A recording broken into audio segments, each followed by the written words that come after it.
అనుముల కాదు అనకొండలు అడ్వర్టైజ్మెంట్లలో భారీ అవినీతి. మంత్రి కోమటిరెడ్డిది కీలక పాత్ర. పాత యార్డ్ ఏజెన్సీలను తరిమేశారు. నవనిర్మాణ ఏజెన్సీకి అన్ని ఇచ్చిర్రు. వేల కోట్ల ఆదాయానికి గండి పెట్టారు. రాష్ట్రం అప్పుల్లో లేదు, అప్పుల్లోకి నెట్టేస్తున్నారు.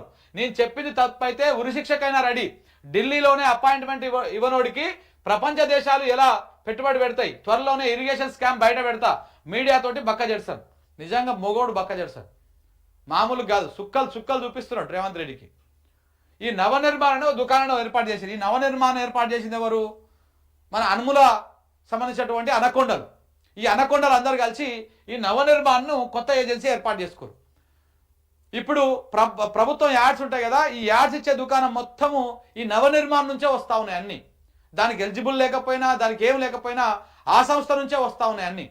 దానికి సంబంధించినటువంటి ఆధారాలు బయట పెట్టిండు. భారీ అవినీతి జరిగింది, వేల కోట్ల రూపాయల అవినీతి జరిగింది. దీంట్లో కీలక పాత్ర కోమటిరెడ్డి వెంకటరెడ్డిది అని చెప్పేసి నేను ఆయన ప్రకటించడం జరిగింది.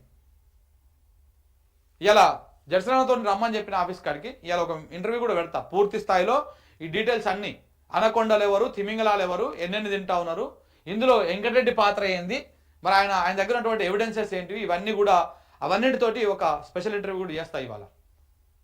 రేవంత్ రెడ్డి అనుకుంటున్నాడు కన్ను మూసుకొని పాలు తాగితే, పిల్లి కన్ను మూసుకొని పాలు తాగితే ఎవరన్నా చూడరని. మీరు అధికారంలో ఉన్నారు కాబట్టి ఏమి చేసినా నడుస్తుంది, ఏ రకంగా లూటీ చేసినా నడుస్తుంది, గత ప్రభుత్వం మీద మాట్లాడుకుంటా మనం ఏం తప్పులు చేసినాగా నడుస్తుంది అని చెప్పేసి అనుకుంటున్నాడు ఆయన. కానీ అన్నిసార్లు అది వర్కౌట్ కాదు రేవంత్ రెడ్డి గారు, గుర్తుపెట్టుకోండి. ఇప్పుడు మీరు ఎంత ప్రయత్నాలు చేస్తూ ఉన్నారో అవన్నీ రేపు తిప్పి కొడతాయి, తిప్పి మనకే కొడతాయి. ఇవాళ ఎంత దరిద్రమైన నీచమైన రాజకీయం చేస్తున్నారో తెలియదా తెలంగాణ ప్రజలకి?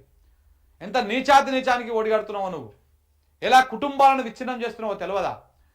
ఇవాళ ఏ రకంగా కొందరు అడ్డం పెట్టుకొని నువ్వు చిల్లర రాజకీయాలు చేస్తా ఉన్నావో, రేపు అలాంటి రాజకీయమే నీ ఇంటి నుంచే స్టార్ట్ అవుతుంది. గుర్తుపెట్టుకో, నీ ఇంటి నుంచే స్టార్ట్ అవుతుంది. నీ అధికారం దిగిపోయిన మరుక్షణం నుంచి నువ్వు ఏవైతే రూమర్స్ క్రియేట్ చేసి ఏవైతే రకరకాల ఇబ్బందులకు గురి చేస్తా ఉన్నావో అలాంటివి సేమ్ నీ ఇంటి నుంచే స్టార్ట్ అవుతాయి, వేరే దగ్గర నుంచి స్టార్ట్ కావు.